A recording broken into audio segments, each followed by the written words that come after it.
Good morning children. सबसे पहले तो आप सभी बच्चे रोज़ की तरह अपना अटेंडेंस बना लें और इसे बनाने का प्रोसेस आप सभी बच्चे को पता है। बस इसी प्रोसेस के अकॉर्डिंग अटेंडेंस बनाइए, फिर हम लोग आज की पढ़ाई शुरू करेंगे। सभी बच्चों का अटेंडेंस बन गया होगा तो सभी बच्चे अपनी ईवीएस की बुक ओपन कर लेंगे, पेज नंबर 53, जो कि चैप्टर 30 था, वाटर एनिमल्स, जो हम पढ़ रहे थे। ओके, इस चैप्टर को ओपन कर लीजिए। लेकिन पढ़ाई शुरू करने से पहले जो बातें मैं रोज़ आप लोगों को बोलती हूँ उन बातों को फिर से रिपीट कर दूँ कि जो बच्चे ऑनलाइन क्लास में प्रेजेंट नहीं रहते हैं वो बच्चे प्रेजेंट रहा करें, और जो बच्चे प्रेजेंट रहते हैं वो दूसरे बच्चे यानी कि अपने फ्रेंड्स, अपने क्लासमेट्स को प्रेजेंट रहने के लिए बोला करें। और प्रेजेंट रहने का मतलब है कि आपके क्लास की वीडियो जितनी देर की होती है उतना देर का आपको वीडियो देखना है, और वीडियो के दौरान आपके टीचर्स आपको जो भी बोलते हैं वो हर एक बात आपको फॉलो करना है। ओके। और जिन बच्चों के पास अपनी बुक्स नहीं है वो बच्चे अपने पेरेंट्स को बोलकर बुक्स परचेज करवा लें, और बुक्स के अलावा नोटबुक्स या पेंसिल वगैरह नहीं है तो इन चीज़ों को भी अपने पेरेंट्स को बोल के परचेज करवा लें। ओके, क्योंकि हमारे पास किताब या कॉपी या पेंसिल वगैरह होना ज़रूरी है, पढ़ाई लिखाई के साधन होना ज़रूरी है। ओके, और हमें ये सारी चीज़ें मम्मी पापा अगर देते हैं तो हमें उनका मान रखना है और खूब दिल लगाकर खूब मेहनत से पढ़ाई करनी है। क्लियर? तो आप इन बातों को फॉलो कीजिए। जिन बच्चों के साथ जिस चीज़ की कमी हो रही है वो इस कमी को दूर करें और अपने लर्निंग को बेहतर ढंग से करें। चलिए अब हम पढ़ाई शुरू करते हैं। तो हम चैप्टर 30 में क्या पढ़ रहे थे? वाटर एनिमल्स, यानी कि जलीय जंतु के बारे में। वाटर मीन्स जल और एनिमल्स मीन्स जानवर या जंतु। ओके, तो हम क्या पढ़ रहे थे? हालांकि इस चैप्टर में वर्ड मीनिंग बिल्कुल नहीं है, क्योंकि जो भी वर्ड मीनिंग है हम wild animals, domestic animals, pet animals में कर चुके हैं। यहाँ पे हमने क्या जाने कि the animals that live in water are known as water animals. वो जानवर जो पानी में रहते हैं यानी कि जल में रहते हैं, हम उन्हें जलीय जंतु के नाम से जानते हैं, यानी कि पानी में रहने वाले जानवर के नाम से जानते हैं। सब water animals can also live on land. कुछ वाटर एनिमल्स यानी कि जलीय जंतु ऐसे होते हैं, कुछ पानी में रहने वाले जानवर ऐसे होते हैं जो कि ज़मीन पे भी रहते हैं। फॉर एग्जाम्पल, उदाहरण के तौर पे फ्रॉग यानी कि मेढक, क्रोकोडाइल यानी कि मगरमच्छ, डक यानी कि बत्तख, एक्सेट्रा आदि। मतलब ये सब जानवर पानी में भी रहते हैं, ज़मीन पे भी, दोनों जगह रहते हैं। We can see many water animals in the जू।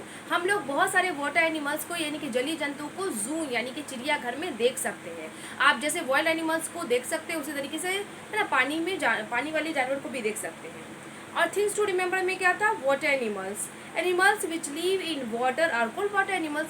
जानवर जो पानी में रहते हैं, पानी वाले जानवर यानी कि जलीय जंतु कहलाते हैं। तो चलिए हम इसका क्वेश्चन लिख देते हैं कि व्हाट आर वाटर एनिमल्स, और आपके पेज नंबर 54 में ही रिवीजन टाइम दिया हुआ है, जो चैप्टर 29 और चैप्टर 30 दोनों चैप्टर से मिक्सअप है। तो इस क्वेश्चन को हम करेंगे, लेकिन पहले मैं डिफिनेशन लिखा देती हूँ कि वाटर एनिमल्स की जलीय जंतु क्या होते हैं। ओके, तो सभी बच्चे ईवीएस की नोटबुक ओपन कर लेंगे, और नोटबुक ओपन करने के बाद आपको क्या करना है? तो आपको ये देखना है कि आपने चैप्टर 29 यानी कि प्रीवियस चैप्टर को जो भी चीज़ नोटबुक में लिखा है तो उस लिखे हुए पेज में अगर 3 से ज़्यादा लाइन है तो आप बच्चे उस पेज का इस्तेमाल करेंगे, और जिनके नोटबुक में लिखे हुए पेज में 3 या उससे कम लाइन है वो बच्चे उस पेज को छोड़कर न्यू पेज का इस्तेमाल करेंगे। ओके, क्योंकि हाफ पेज को हम इसलिए करना है कि हमें पेज बर्बाद नहीं करनी है, और 3 से कम लाइन है तो आप जानते हैं ना कि चलो क्योंकि हम हेडिंग ही लिखते रहेंगे तो हमारा 3 लाइन में तो हेडिंग ही हटेगा। ओके, तो उसके बाद हम लिखेंगे, मान लीजिए वो पेज अगर फट गया तो हमें पता नहीं चलेगा कि ये कौन से चैप्टर का है या क्या चीज़ है और कब हमें मिला था याद करने को या लिखने को। इसीलिए तो आप लोग जो भी पेज में लिखा हुआ है, हाफ पेज वाले बच्चे क्या करेंगे? जो चीज़ लिखा हुआ है उसके नीचे स्केल की हेल्प से लाइन खींचेंगे, उसके बाद में एक लाइन में डेट चैप्टर रिमेंबर, दूसरी लाइन में हेडिंग, और तीसरी लाइन से लिखना शुरू कर देंगे। और न्यू पेज वाले बच्चे क्या करेंगे? तो डेट चैप्टर रिमेंबर को नोटबुक में सबसे ऊपर फर्स्ट लाइन में हेडिंग और सेकेंड लाइन से लिखना शुरू कर देंगे।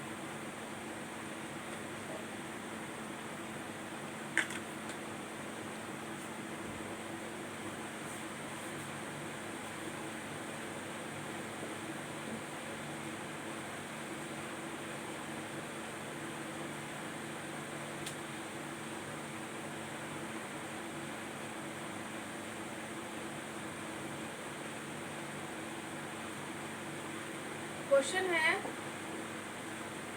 what are water animals?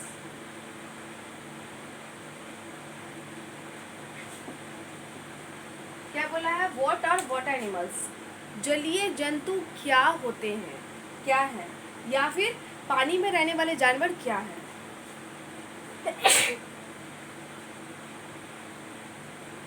Animals हमारा आंसर है। तो सभी बच्चे ध्यान दें कि जब मैं लिखूं तो आप सभी बच्चे लिखिए, जब मैं समझाऊं तो आप सभी बच्चे लिखना बंद करके मेरी तरफ ध्यान देकर समझिए। तो लिखना शुरू कीजिए। Animals that live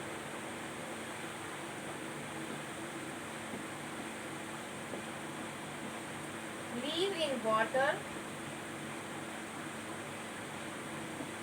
are called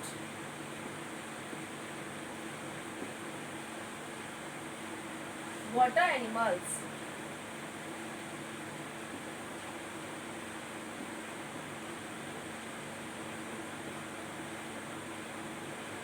Animals, they have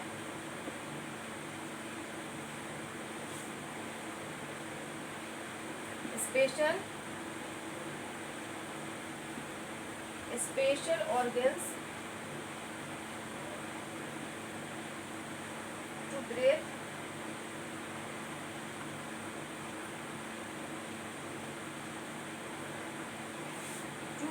in water,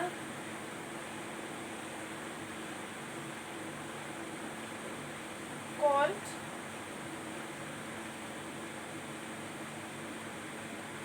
gills, or they breathe, B-R-E-A-T-H-E, breathe directly, D-I-R-E-C-T-L-Y, directly, through their, T-H-R-O-U-G-H,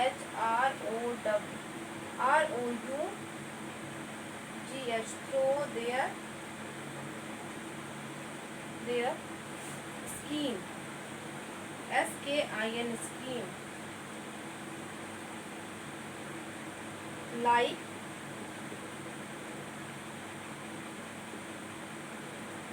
whale, W-H-A-L-E, whale, shark, S-H-A-R-K, shark, dolphin, D-O-L-P-H-I-N, dolphin,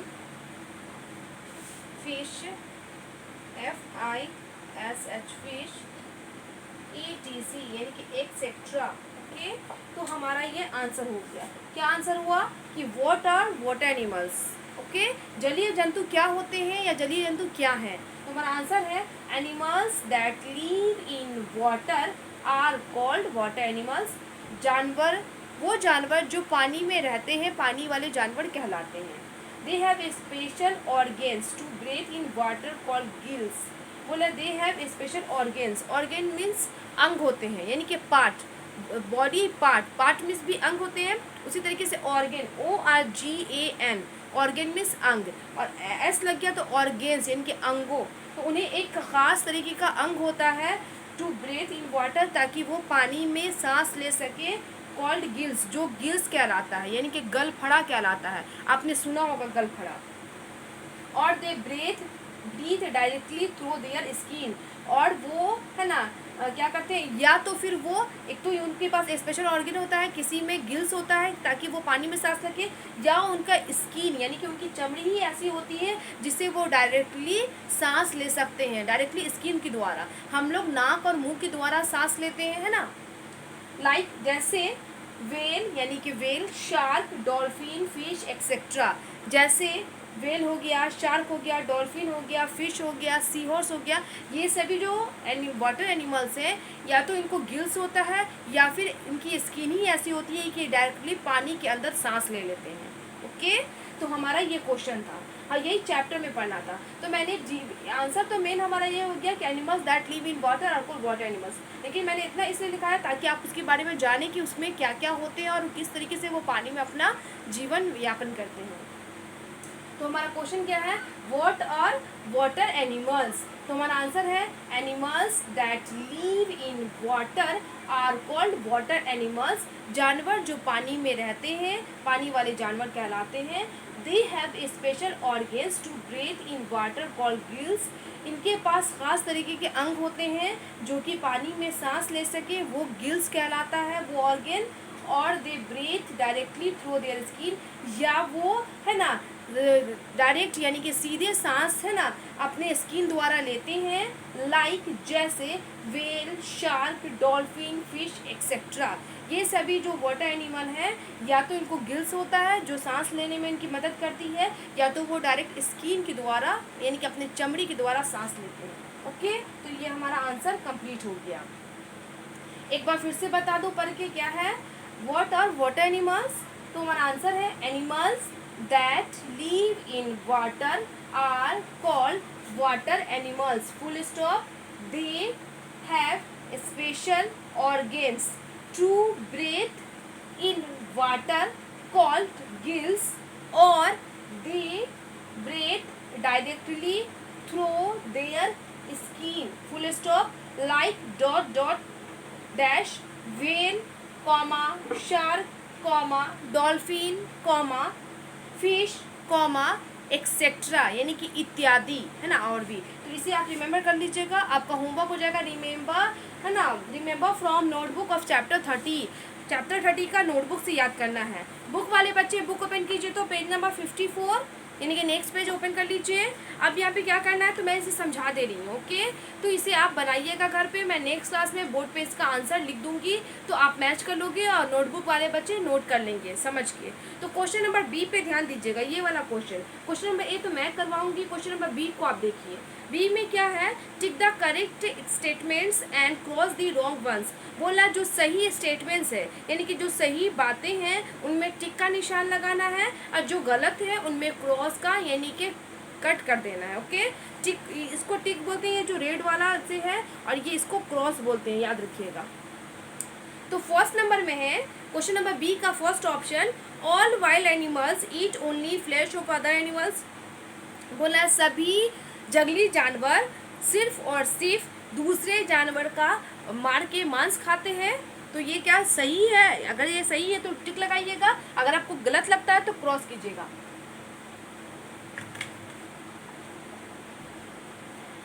क्या बोला है, all wild animals eat only flash of other animals.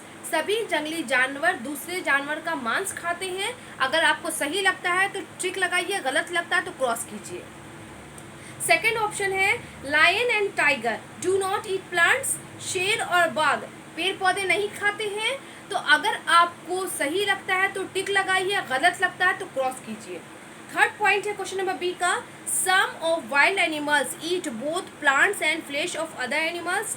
कुछ जानवर जो होते हैं जंगली जानवर, वो दोनों प्लांट्स भी और फ्लैश भी यानी कि पेड़ पौधा भी और मांस भी खाते हैं दूसरे जानवर का। तो अगर आपको सही लगता है तो टिक लगाइए, गलत लगता है तो फॉल्स मतलब ये क्रॉस कर दीजिए।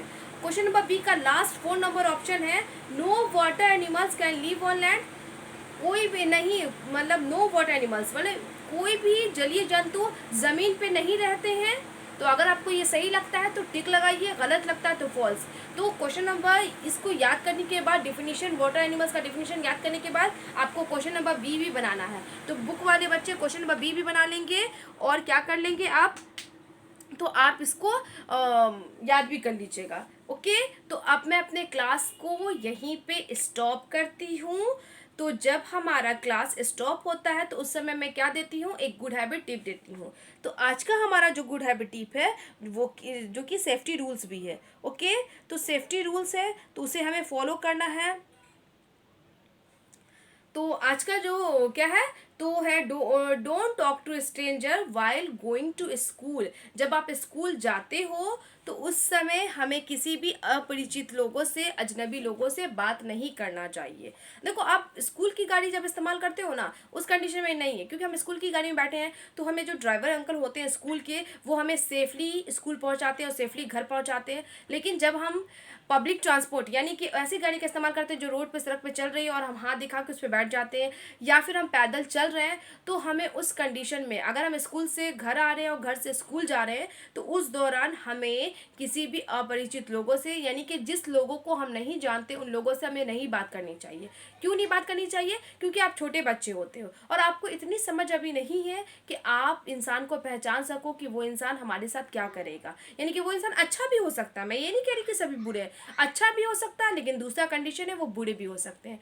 तो वो हमें, अगर बुरे होंगे तो हम पहुंचाएंगे, इसीलिए चाहे वो अच्छे हों या बुरे हों हमें मालूम ही नहीं है। इससे बेहतर है कि हमें जो भी अजनबी लोग हैं उनसे हमें बात ही नहीं करना चाहिए। तो आप सभी बच्चों को कौन सा गुड हैबिट फॉलो कीजिएगा? Don't talk to stranger while going to school. जब आप स्कूल जा रहे हो तो आप उस समय किसी भी अपरिचित लोगों से नहीं बात करना। और ये सिर्फ गोइंग टू स्कूल नहीं है ना, कमिंग फ्रॉम होम भी है, यानी कि घर वापस आ रहे हो या स्कूल जा रहे हो तो आप उस दौरान किसी भी अपरिचित लोगों से बात नहीं कीजिए। ओके, तो इस गुड हैबिट को फॉलो कीजिएगा सभी बच्चे। और ये जो मैंने क्वेश्चन चैप्टर 30 का जो ये क्वेश्चन दिया है, यानी कि वाटर एनिमल्स, यानी कि वाटर एनिमल्स का जो डिफिनीशन लिखाया है, इसे सभी बच्चे अच्छे से याद करेंगे। और याद करने के बाद आपको क्या करना है, तो जो भी आपकी स्टडी में आपके घर पे आपकी मदद करता है आप उन्हें सुनाया कीजिए। तो ये काम कीजिएगा। और जिन बच्चों के पास बुक है वो बच्चे पेज नंबर 54 में क्वेश्चन नंबर बी जो है उसे ज़रूर बनाइएगा। ओके, तो आज के लिए इतना ही। Thank you all.